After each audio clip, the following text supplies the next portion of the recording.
Bonjour à tous, vous écoutez Cinécast, le podcast qui chaque semaine vous parle, vous recommande des films à voir au cinéma, en streaming ou en VOD. Je suis toujours Thibaut, je suis toujours seul au Festival de Cannes 2022 et aujourd'hui je vais vous parler d'un film plutôt fort attendu quand même sur la croisette puisqu'il s'agit du nouveau film de James Gray, Armageddon Time.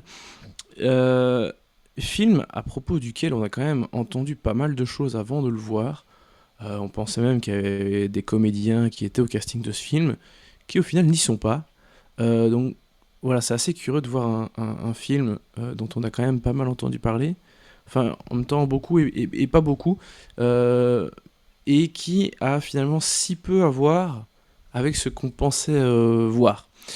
Euh, mais enfin, je vais m'expliquer un petit peu plus. Alors, cet Armageddon Time est donc le nouveau film de James Gray, avec au casting Anna Thaoué, Jeremy Strong, Banks Repeta pour les rôles principaux, voilà, et Jaylin Webb, qui sont vraiment voilà, les quatre comédiens principaux du film, avec également, j'ai envie de dire une guest star, mais c'est de luxe, mais c'est un peu plus qu'une guest star, c'est vraiment quand même un second rôle, c'est Anthony Hopkins, bien entendu.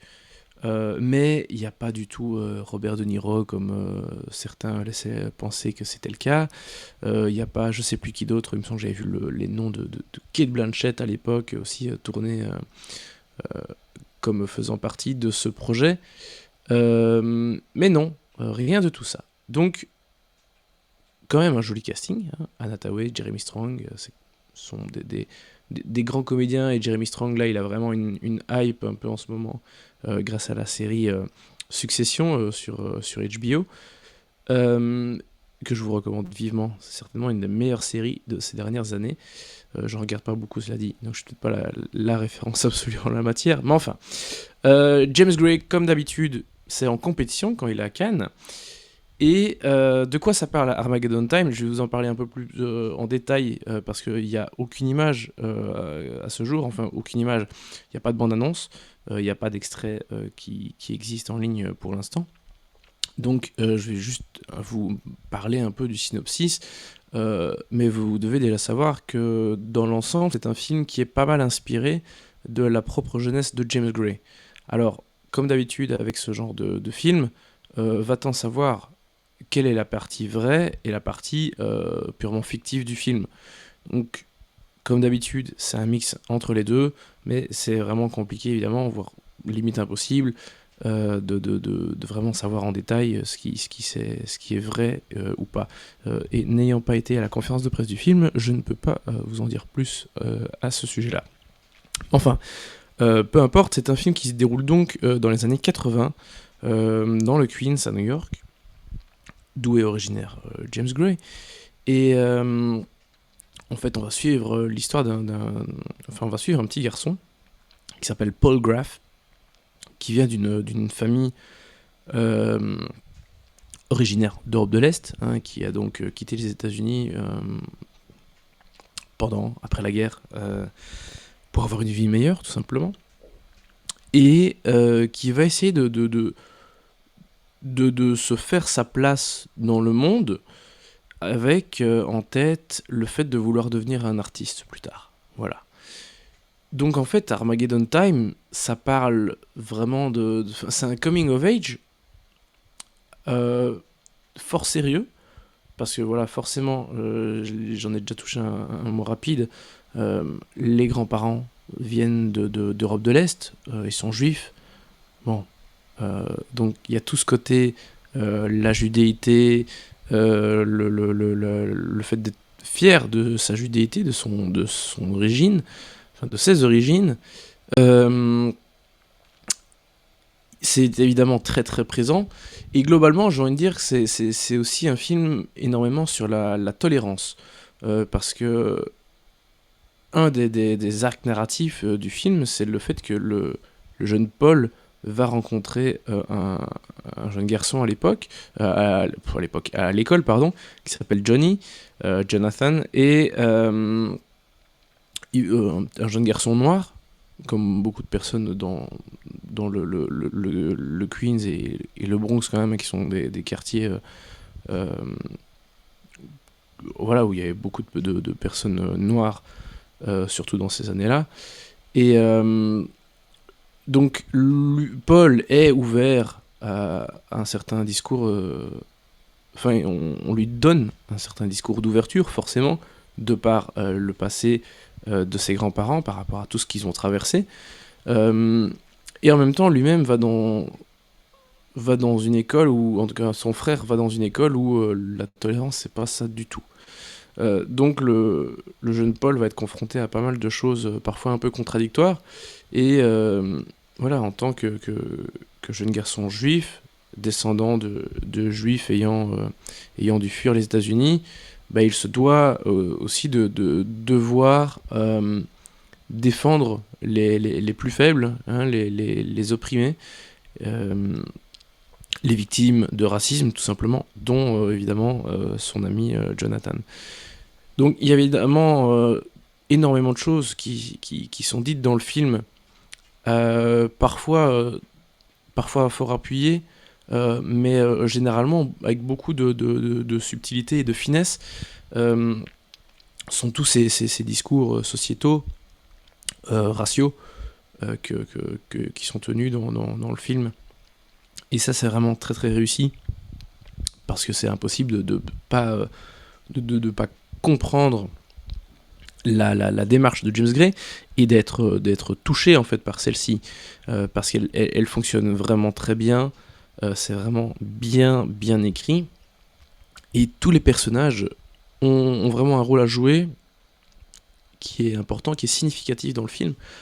Euh, j'ai parlé des grands-parents. Les parents aussi, donc incarnés par Jeremy Strong et Anna Tawai, sont hyper présents et hyper importants. Euh, et leur rôle, bon évidemment, c'est le rôle de parents, mais c'est un rôle d'éducation qui est compliqué, et peut-être encore plus compliqué que dans d'autres contextes, de par ce passé, de par cette nouvelle position sociale. La mère est notamment présidente de l'association de parents dans l'école dans laquelle va son fils. Donc voilà, il y a pas mal il y a une espèce d'échelle sociale, pas vraiment à gravir, mais qui est en tout cas remise en question et critiquée par James Gray. Euh, D'ailleurs, une des écoles dans laquelle va un des enfants de la famille, c'est une école qui est financée par le père de Donald Trump, Fred Trump.